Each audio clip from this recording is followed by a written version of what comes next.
The last time I showed the Indy body, we had it on a jig, and it was in the final stages of metal work.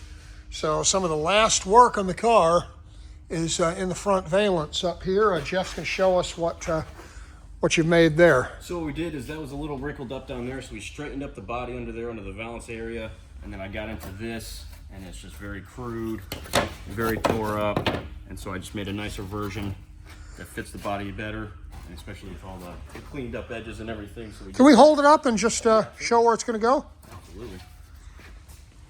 So yeah, that'll come here, kind of makes the little snout.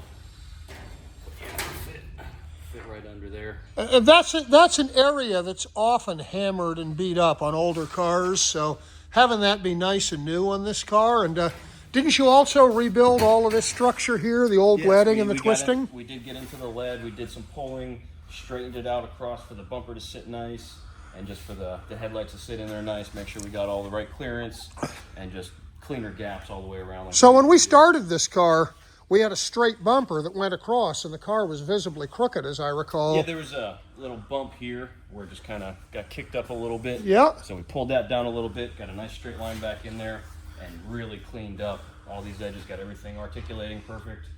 And yeah, getting down to the gaps. So this car is probably going to be straighter than it was when it left the factory, given the modern tools and skills. This is really nice work on this car. So here we are with the Maserati